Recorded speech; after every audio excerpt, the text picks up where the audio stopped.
उत्तराखंड के सीएम पुष्कर धामी महाराष्ट्र के दौरे पर हैं। 20 नवंबर को विधानसभा चुनाव है, जिसे लेकर चुनाव प्रचार तेज है। सीएम धामी ने ठाणे में चुनावी जनसभा को संबोधित किया और कहा, महाविकास आघाड़ी पर जमकर हमला बोलते हुए, पीएम मोदी आप लोगों के बारे में सोचते हैं, लेकिन महाविकास आघाड़ी वाले केवल अपने बारे में सोचते हैं। उन्हें प्रदेश की जनता से कोई लेना देना नहीं है। तो देखिए, महाराष्ट्र के चुनाव में पुष्कर सिंह धामी भी प्रचार करते हुए नजर आ रहे हैं और उस बीच एमवीए यानी महाविकास आघाड़ी पर बरसते हुए नजर आए पुष्कर सिंह धामी। इस दौरान में कार्यकर्ताओं में जहां जोश भरते नजर आए, तो वहीं बीजेपी के प्रत्याशी के लिए वोट मांगते नजर लोगों के बीच भी उतरे और यहां लोगों के सामने देखिए किस तरीके से हाथ जोड़ते हुए आगे बढ़ रहे हैं पुष्कर धामी और लोगों से अपील कर रहे हैं कि वो पीएम का साथ दें।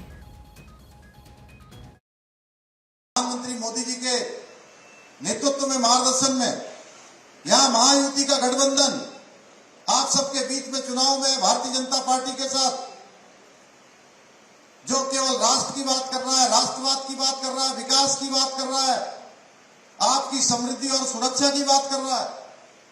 दूसरी तरफ महाअघाड़ी गठबंधन है। ये महाअघाड़ी गठबंधन है भाइयों बहनों। ये ऐसा गठबंधन है जिसको आपकी कोई चिंता नहीं है, आपकी सुरक्षा की कोई चिंता नहीं है, आपकी संस्कृति की कोई चिंता नहीं है।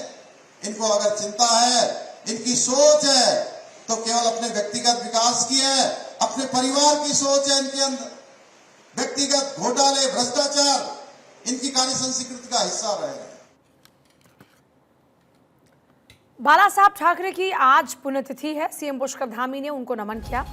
सनातन संस्कृति के संरक्षण के प्रति आजीवन समर्पित प्रखर राजनेता बाला साहब ठाकरे जी की पुण्यतिथि पर उनको कोटिशा नमन।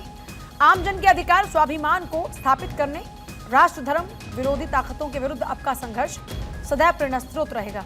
इन बातों का जिक्र भी उनकी ओर से किया गया।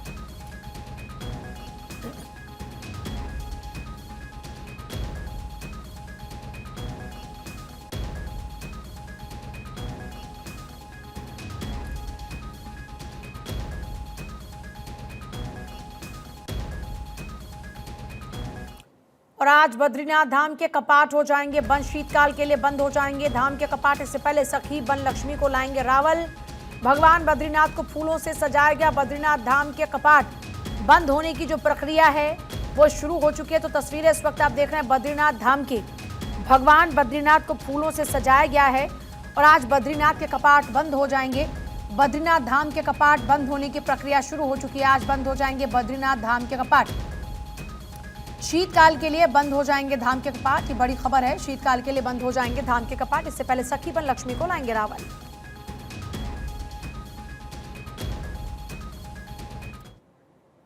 उत्तराखंड के चमोली जिले में स्थित भू बैकुंठ बद्रीनाथ धाम के कपाट आज शीतकाल के लिए बंद हो जाएंगे। कपाट बंद होने से पहले बड़ी संख्या में भक्त बद्रीनाथ धाम पहुंचे हैं। ब्रह्म मुहूर्त में तड़के 4 बजे मंदिर भक्तों के लिए खुलेगा। रोजाना की तरह सुबह 4:30 बजे भगवान बद्री विशाल का अभिषेक और पूजा। 9:07 पर भगवान बद्री विशाल मंदिर के कपाट अगले 6 महीने के लिए बंद हो जाएंगे। बद्री केदार मंदिर समिति के मीडिया प्रभारी डॉक्टर हरीश गौड़ ने बताया कि आज शाम को 6:45 पर भगवान बद्री विशाल के कपाट बंद होने की जो प्रक्रिया है वो शुरू हो जाएगी। करीब 1 घंटे बाद यानी कि 7:45 पर मंदिर के मुख्य पुजारी माता लक्ष्मी जी को मंदिर परिसर में प्रवेश कराएंगे। रात के 8:10 पर शयन आरती होगी और उसके बाद कपाट बंद करने की प्रक्रिया शुरू हो जाएगी। इसके बाद ठीक 9:07 पर शुभ मुहूर्त में भगवान बद्री विशाल के कपाट शीतकाल के लिए बंद कर दिए जाएंगे। आज बड़ी संख्या में धाम श्रद्धालु पहुंचे हैं जो पूजा अर्चना कर आशीर्वाद ले रहे हैं। और हमें दर्शन करके बहुत खुशी का अनुभव हो रहा है। बद्रीनाथ आकर के बड़ा ही अच्छा लग रहा है और कपाट बंद होने के दौरान हम यहाँ पर पहुँचे हैं। दर्शन करके बड़ा अच्छा लगा। दर्शन हुए हमारे बाबा के दर्शन करें हमने और दर्शन करने के बाद जीवन की अनुभूति ही अलग है। जीने में मतलब बिल्कुल ऐसा आनंद आ रहा है इस समय बद्रीनाथ में आने के बाद। बहुत अच्छा लगा। देखिए, विगत 2 महीनों से बद्रीनाथ धाम की यात्रा काफ़ी अच्छे से सुचारू रूप से चल रही है और श्रद्धालुओं में भी काफ़ी उत्साह देखने को मिल रहा है। प्रतिदिन औसतन 10 से 12 हज़ार यात्री दर्शन कर रहे हैं और आतिथ्य तक हमारे 13,60,000 श्रद्धालुओं ने बद्रीनाथ धाम के दर्शन कर लिए हैं। क्या है कि ये आंकड़ा कहीं ना कहीं 14.5 लाख तक चला। तृतीय केदार भगवान तुंगनाथ जी का शीतकालीन गद्दी स्थल मक्कूमठ मंदिर रुद्रप्रयाग में स्थित है। यहाँ प्रतिवर्ष कपाट खुलने और बंद होने के समय में बड़ा आयोजन किया जाता है, जिसे लेकर सीएम धामी ने बाकायदा एक वीडियो शेयर किया।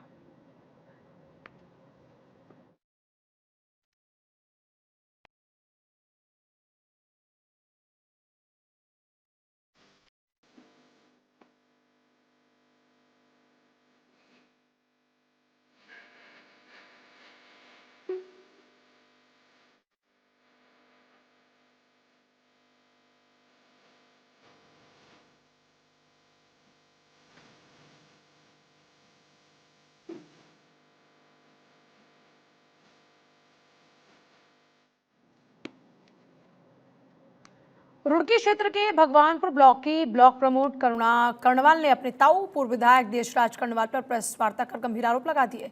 आरोप लगाते हुए बताया कि वो घर पर रहती हैं, घर पर उनको प्रताड़ित किया गया, सभी कामकाज पूर्व विधायक देखते हैं। आरोप है कि उनके कोरे कागजात पर हस्ताक्षर करवाए गए, उनके खिलाफ तहरीर देकर मुकदमा कायम करवाने का काम भी किया, उनके घर पुलिस भिजवाई गई। उन्होंने बताया कि उनके जाति प्रमाण पत्र उनके ताऊ पूर्व विधायक देशराज कर्णवाल ने अपने कब्जे में करके रखा है, कई बार मांगने पर भी वापस नहीं लौटाए। एक सवाल के जवाब में उन्होंने कहा कि वो अब ब्लॉक की सभी जिम्मेदारियों को खुद निभाएंगे और उन्हें सरकार से सहयोग की पूरी उम्मीद है।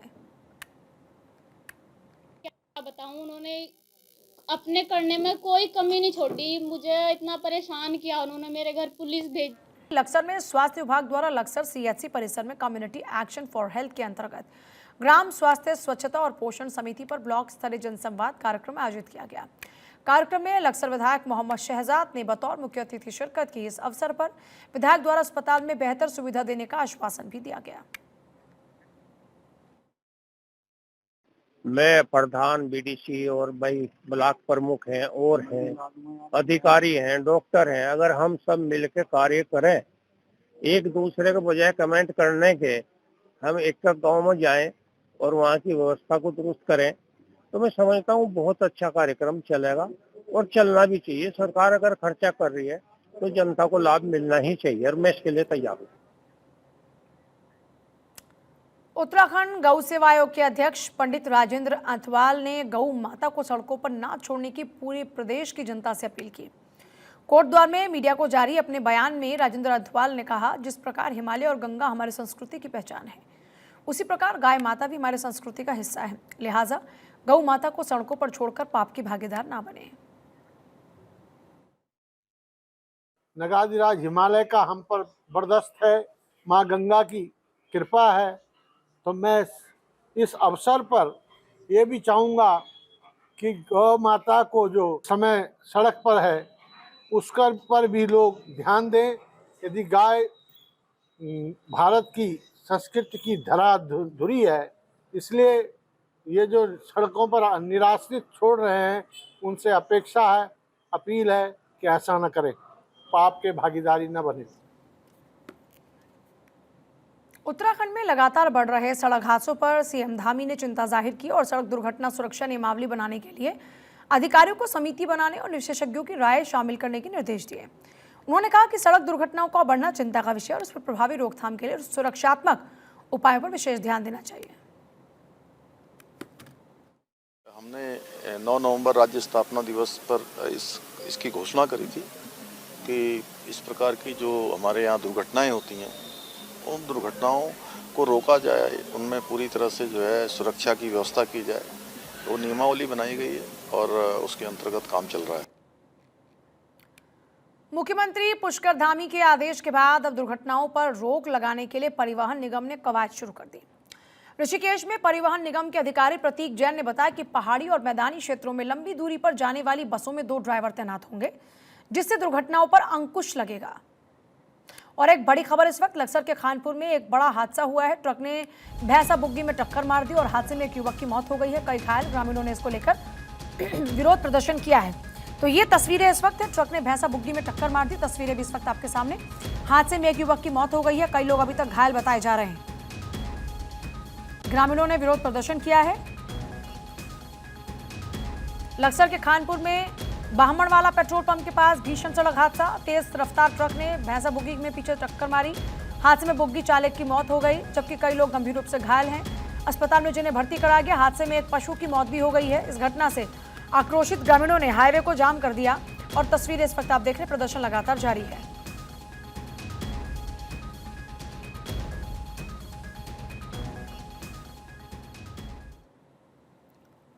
देहरादून में एक बाइक पर 5 लोगों के बैठे होने का मामला, वीडियो सोशल मीडिया पर वायरल हो रहा है। सोशल मीडिया पर वायरल वीडियो का एसएसपी देहरादून ने संज्ञान लिया और पुलिस ने बाइक सीज कर ली। सभी आरोपियों के खिलाफ वैधानिक कार्रवाई में पुलिस जुट गई है। तो देखिए, अगर आप किसी भी दुपहिया वाहन पर किसी भी अपनी यात्रा को संपन्न कर रहे हैं तो ट्रैफिक रूल्स का पालन करना जरूरी है। और यहाँ एक ही बाइक पर 5 लोग सवार, और ऐसे में इन 5 लोगों को सोशल मीडिया पर जब देखा गया तो स्वतः संज्ञान लेते हुए इस पूरे मामले में पुलिस ने एक्शन लिया और ये जो बाइक है उसको सीज कर दिया गया, क्योंकि ये लोग अपनी जान को भी जोखिम में डाल रहे थे और दूसरों की जान को भी जोखिम में डाल रहे थे। देहरादून में सार्वजनिक स्थानों पर जाम छलकाने वालों के खिलाफ पुलिस ने अभियान तेज कर दिया। दून पुलिस शहर के अलग अलग हिस्सों में अभियान चलाकर जाम छलकाने वालों के खिलाफ कड़ी कार्रवाई कर रही है, जिसमें अब तक 1800 से ज्यादा चालान किए गए हैं, जिसमें 5 लाख से ज्यादा रुपए अब तक वसूले गए। एसएसपी देहरादून अजय सिंह ने तमाम चौकी प्रभारियों को कड़े निर्देश दिए। साथ ही कहा गया कि जाम छलकाने वालों के साथ ही शरारती तत्वों पर सख्त कार्रवाई की जाए ताकि दून शहर का माहौल खराब ना हो। इसके साथ ही लगातार हो रही सड़क दुर्घटनाओं पर भी अंकुश लग सके।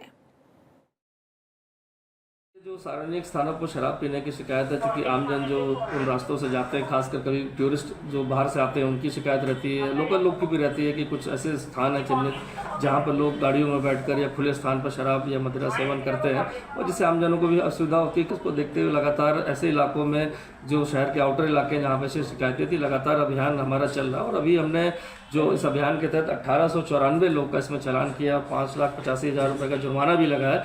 तो देखा जाए तो इस तरह सार्वजनिक स्थानों पर मर्यादा भंग करना, चाहे ऐसे टूरिस्ट स्पॉट जहाँ पर धार्मिक स्थलों की मर्यादा भंग करना, तो इसको देखते हुए अभियान चल रहा है और ये आगे भी निरंतर जारी रहेगा। हल्द्वानी शहर में चौराहे और सड़क चौड़ीकरण की जद में आ रहे विशालकाय वृक्षों को ट्रांसलोकेट करने का कार्य शुरू हो चुका है। सिटी मजिस्ट्रेट एपी वाजपेयी की मॉनिटरिंग में हल्द्वानी शहर के सड़कों के किनारे पीपल, पाखंड सहित अन्य विशालकाय वृक्षों को पर्यावरणीय दृष्टि से दूसरी जगह पर शिफ्ट किया जा रहा है। पहले चरण में 10 वृक्षों को अब तक शिफ्ट किया गया। इसके अलावा 10 और वृक्षों को कल शिफ्ट किया जाएगा। इसके साथ ही अन्य 20 पेड़ों को भी शिफ्ट किए जाने की कार्रवाई होगी। हल्द्वानी में जो हमारे 13 चौराहे और जंक्शन इम्प्रूवमेंट का वर्क चल रहा है, इसके अलावा रोड वाइडनिंग का भी कई जगह पे काम चल रहा है। उसमें जो वृक्ष पूर्व में पातन के लिए चिन्हित किए गए थे, उसमें जिलाधिकारी मैडम ने ये निर्देश दिए थे कि उनको काटने के बजाय हम उनको बचाते हुए उनका रिलोकेशन करें। उसी के क्रम में धनराशि स्वीकृत होने के बाद लोक निर्माण विभाग द्वारा टेंडर के माध्यम से एक संस्था का चयन किया गया है। पिछले 4 महीने से ये प्रक्रिया प्रारंभ हो चुकी थी। शुरू में इसमें सीलेंट लगाया गया है, इसके अलावा एंटी फंगल ट्रीटमेंट देने के बाद, रूट कटिंग करने के बाद, प्रूनिंग के बाद लास्ट में अब हम लोगों ने इनको उठाना शुरू किया है और इनको जो इनके लिए निर्धारित स्थान है वहाँ पर इनको शिफ्ट किया जा रहा है, वहाँ पर इनको प्लांटेशन किया जा रहा है। टोटल 40 पेड़ इस परिधि में आ रहे हैं, जिसमें से कल रात तक हम लोग 10 पेड़ों का ट्रांसलोकेशन कर चुके हैं और अभी 2 दिन बाद जो बचे हुए 10 पेड़ हैं उनको यहाँ से रिलोकेट किया जाएगा और शेष पेड़ जो हैं उनमें अभी प्रूनिंग के बाद नई जड़ें आ रही हैं और जैसे उनकी समयावधि पूर्ण होगी उनको भी रिलोकेट किया जाएगा।